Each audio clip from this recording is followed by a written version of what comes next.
Hey guys, I just wanted to provide you a quick video in case you needed help with classwork 46.2. So let's take a look at number 1. We have Mindy opens a bank account with $55 and starts saving $5 per week. Sean's grandma gives him $100 for his birthday, but he spends $10 every week. After how many weeks will they have the same amount of money, and how much will that be? So we have to figure out what is x going to equal as far as what the problem gives us. What is y going to equal, thinking back to independent and dependent variables, like what quantity depends on the other. And then this is kind of nice because it tells us we have two equations, one for Mindy and one for Sean. So if you think back to what we learned in the beginning of, I think it was chapter 2 for semester, we talked about independent and dependent quantities. So if Mindy is opening a bank account and she is saving $5 per week, and she already has $55, the amount of money she has in her account is going to depend on how many weeks she was saving. So remember that money or any type of cost is always going to be dependent on something else. So if y is equal to money, our money is going to depend on the amount of weeks that Mindy was saving and Sean was spending. So now let's take a look at some equations. So let's start with Mindy.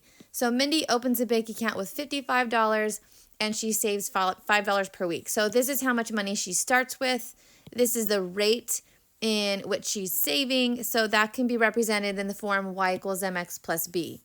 So the amount of money she has is equal to $5 per week plus the $55 that she had when she opened the account. For Sean, his grandma gave him $100 for his birthday, but he spends $10 every week. So spending $10 is going to be subtraction. So there's two ways that you can write this equation. If you do it in the order that it appears in the actual problem, which is not exactly going to be in y equals mx plus b form, but makes a lot of sense, is the amount of money he has is going to be the $100 he started with minus, because he's spending money this time, the $10 per week. So another way to write this equation would be to say y equals negative 10x plus 100. This one is in y equals mx plus b form. This one isn't really. But both of the equations mean the same because the negative is in front of the 10x, which represents him spending. So I'm going to go ahead and use this one this time just because I like it better.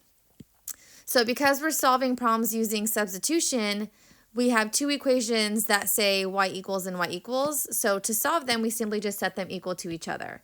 So 5x plus 55 is equal to 100 minus 10x.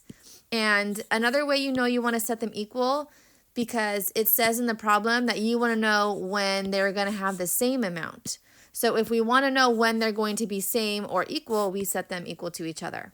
And now we just solve this for x. So to keep my variable terms positive, I'm going to go ahead and add the 10x over here.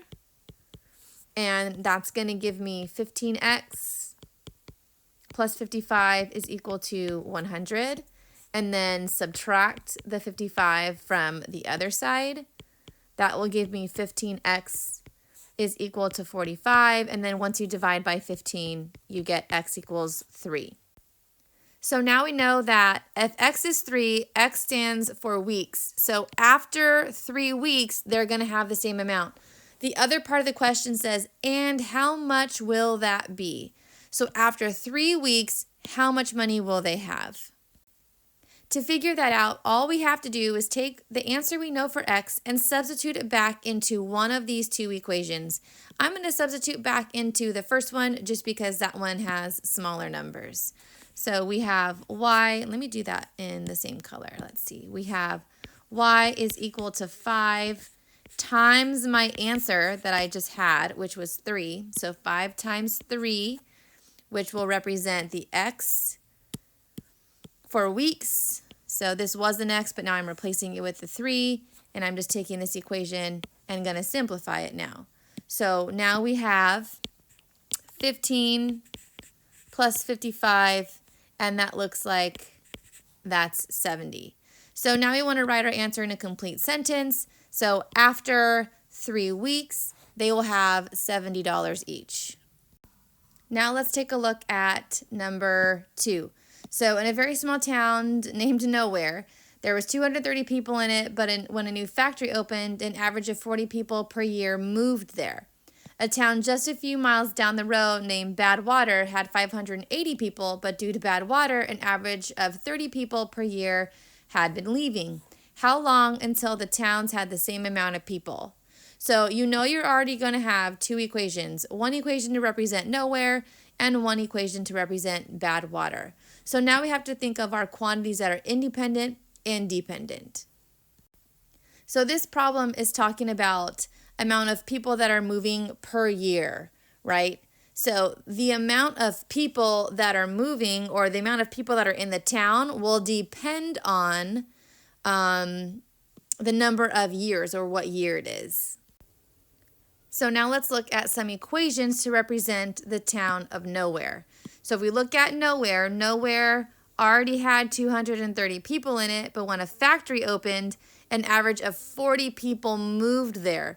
So the key word is moved there, right? So if someone's moving there, you're adding people to your town.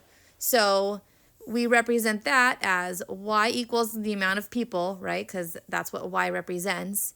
And on average, there's 40 people per year, and X is the number of years. So you have 40 people per year, plus the amount of people that were already there, which is 230. That will give us the total amount of people that are in the town. Now let's look at the other town, which is Badwater. So Badwater had 580 people, but due to bad water, an average of 30 people have been leaving. So we have to think about, what does leaving mean in terms of addition or subtraction, right?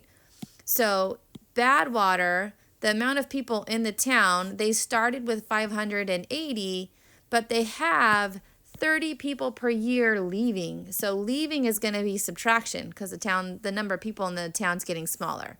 So you would have minus 30x. Again, if you wanted to put this in slope-intercept form, you could switch these two. So it would say y equals negative 30x plus 580. But because we're not graphing these, that's really not going to matter. So we can leave our equation in this form. So our question asks us, how long until the 2 towns have the same amount of people? So we have people coming, people going. We want to know when they're going to have the same amount of people, which means we're going to take these 2 equations and we are going to set them equal to each other.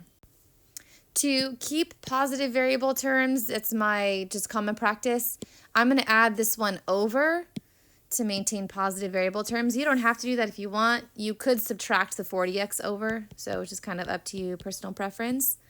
So adding the 30x to each side is going to give me 70x plus 230 is equal to 580. And then you would subtract the 230.